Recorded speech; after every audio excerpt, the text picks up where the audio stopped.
بچہ جب جوان ہوتا ہے تو اسلام یہ کہتا ہے کہ اس بچے کو جو جوان ہوا ہے، جو بالغ ہے، جس کی ہم شادی کرنے جا رہے ہیں، اسلام یہ کہتا ہے کہ اس کو اجازت ہے کہ یہ اپنی پسند کی شادی کرے.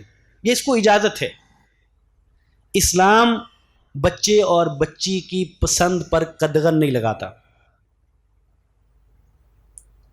اسلام یہ نہیں کہتا کہ رشتہ بچے کی پسند کا ہوگا یا بچے کی پسند کا ہوگا تو وہ نہیں ہوگا. خبردار، یہ غیرت کے منافی ہے. یہ میری عزت کو چیلنج کرنا ہے. آپ نے جرت کیسے کی؟ اور بچہ یا بچی، خاص طور پہ بچی، جو بھی اس کی خواہش ہے یا جو اس کی پسند ہے، اس کو وہ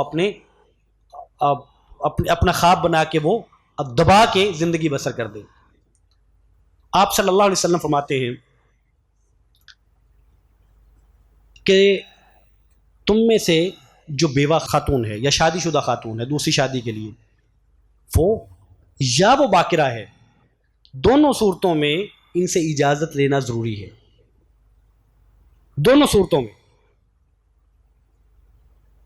اور آپ صلی اللہ علیہ وسلم نے فرمایا کہ جو باکرہ ہے، جو کنواری ہے، اس کی اجازت اگر وہ بول کے دے تو بڑی اچھی بات ہے. اگر وہ بول کے نہ دے، خاموش رہے، تو یہ شرم و حیا کا تقاضا ہے. خاموش رہے تو اس کی اجازت سمجھ لینی چاہیے، اس کی رضامندی سمجھ لینی چاہیے.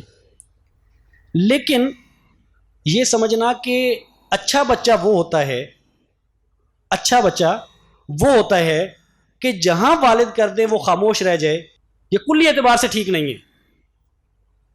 یعنی والد جو ہے، اب دیکھیں نا، اسلام نے جو نظام بنایا ہے، اس میں عورت کو یا بچے کو یا بچی کو پوری آزادی نہیں دی کہ وہ جہاں چاہے جب چاہے شادی کر لے. نہیں، والد کو ساتھ اٹیچ کر دیا یا ولی کو اٹیچ کر دیا، اس لیے کہ زندگی بسر اس بچی نے کرنی ہے یا بچے نے کرنی ہے، خواہش اس بچی یا بچے کی ہے. والد کو ساتھ یا ولی کو ساتھ جوڑ دیا کہ ولی جو ہے وہ ایک تجربہ کار ہے، اس نے زندگی بسر کر لی. ممکن ہے کہ یہ بچی یا بچہ اپنے جذبات میں بہہ جائیں، یہ جذباتی طور پہ یہ درست فیصلہ نہ کر سکتے ہوں، یہ جس کو اچھا سمجھتے ہوں وہ اچھا نہ ہو. تو چونکہ یہ بزرگ، یہ والد، یہ زندگی بسر کر چکے ہیں، ان کا ایک تجربہ ہے، تو یہ اپنے تجربے اور اپنے مشاہدے کی بنیاد پہ یہ ساتھ جڑ جائیں تاکہ اس بچی کے لیے یا بچے کے لیے جو رشتہ ہے وہ مناسب ہو جائے، وہ نقصان سے پاک ہو، وہ فائدے کے قریب ہو. اب یہ جو توازن ہے، ہم نے اس توازن کو برقرار نہیں رکھا.